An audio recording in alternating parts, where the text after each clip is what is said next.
Welcome everybody to Extreme Power No Handling, and today we're dealing with the 2010 BMW M6 Coupe.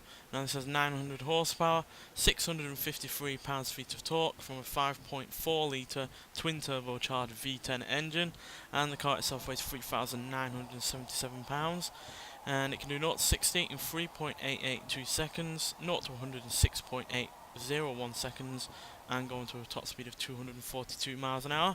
So after the incredible success of the Renault Sport Clio in the previous episode, I thought I'd try out another rear-wheel drive vehicle, something slightly newer, slightly better in terms of handling, in terms of stats, but still under the 5.0 handling requirement. And obviously being BMW, who are like, you know, kingmakers of the rear-wheel drive sports car, they should hopefully do really rather well. And obviously it has plenty of power.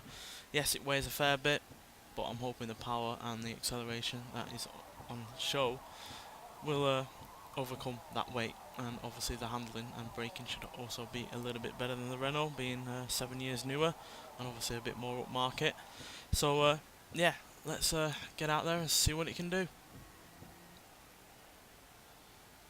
So this is the first modern BMW we've had on this series so far. We've only like the Isetta and the 328 going before this. They're fairly old. This is the original engine as well in this car. And BMW are going on a bit of a mad one with their sizable engines.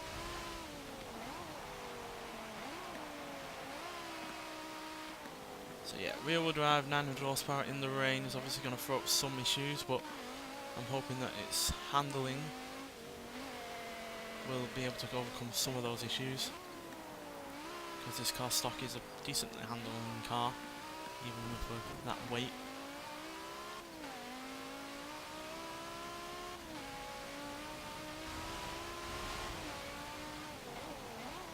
Obviously this is more power than it had originally. It's nearly 400 horsepower more. And obviously it never had turbochargers either, so yeah. It's quite a change for the car. So far it's dealing with it okay.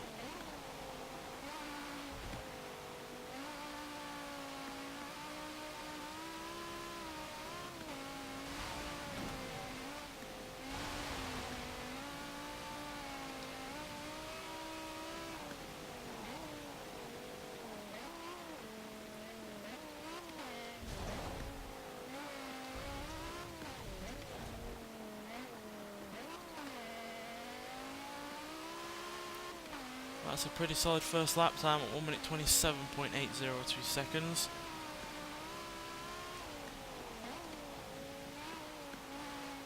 Be interesting to see the time that this car can get compared to that Renault from the previous episode, because that was a big surprise with how fast that car was. Obviously that is a slightly different kind of car. Obviously that car was mid-engined, it was a lot lighter.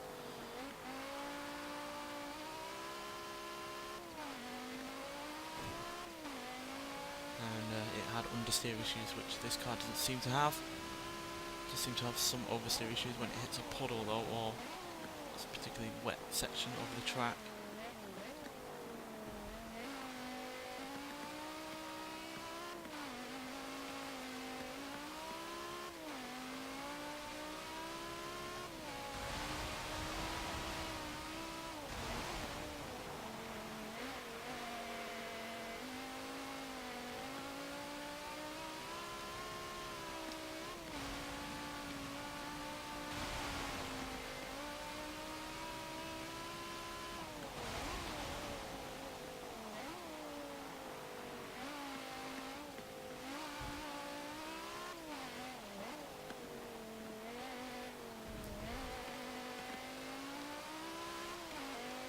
That's an improvement at 1 minute 25.981 seconds.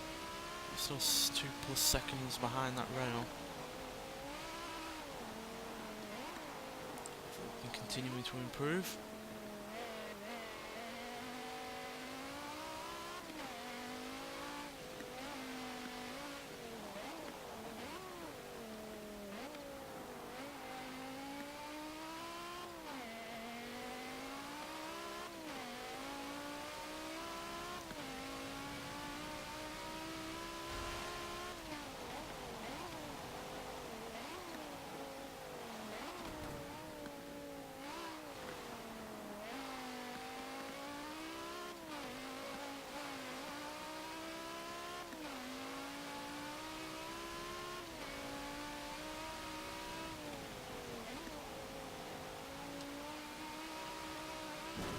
better through the follow through there.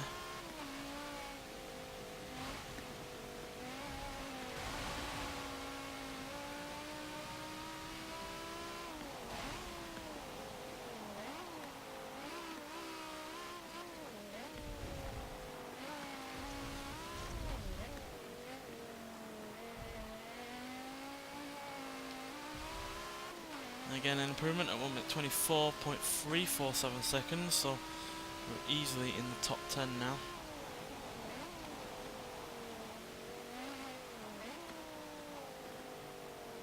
We've still got a couple more laps to go.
Only a slight improvement this time, but improvement is an improvement at 1 minute 24.254 seconds.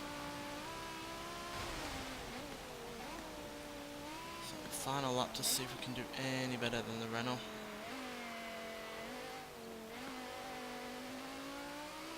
I think personally the weight of this vehicle is what's keeping it from being a little bit better.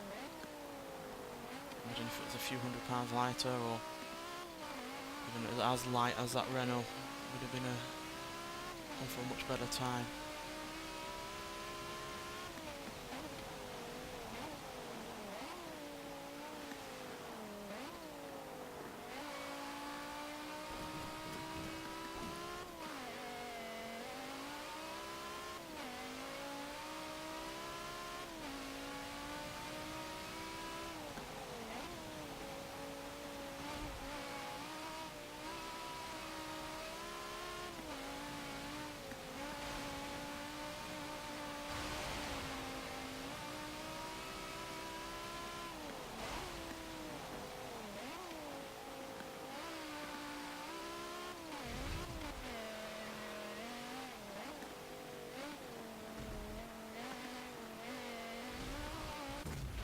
Well, a slight improvement there at the end at 1 minute 23.998 seconds.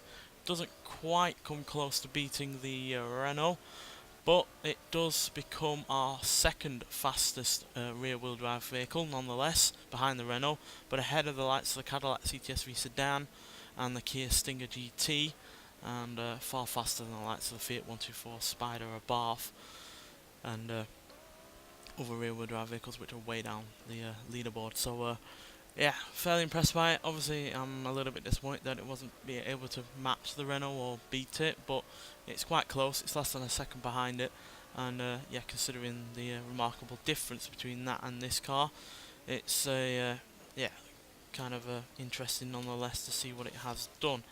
Now the Renault, if I just have a look at my notes from the previous episode, had 10 less horsepower, slightly less torque, and a lot less weight.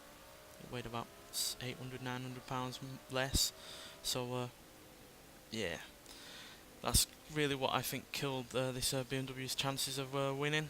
Obviously the little extra power would have helped offset some of that weight, but yeah, the fact that it weighs nearly £1,000 pretty much more than the Renault is what really killed its chances, because obviously more weight equals more less power to be used to power the vehicle forward. It's being used to lug that weight around, and then obviously more weight scuppers the handling. Even though the handling on this wasn't awful, it could have been a little bit better in places to make the most of that power when going in and out of corners. So yeah, not disappointed at all though, especially since it is the second fastest rear-wheel drive vehicle that we've had. which is no bad thing whatsoever, especially considering the lackluster rear-wheel drive vehicles from previous episodes, certainly in comparison to their all-wheel drive counterparts. Anyway, thanks for watching, and I'll see you in the next one. Bye.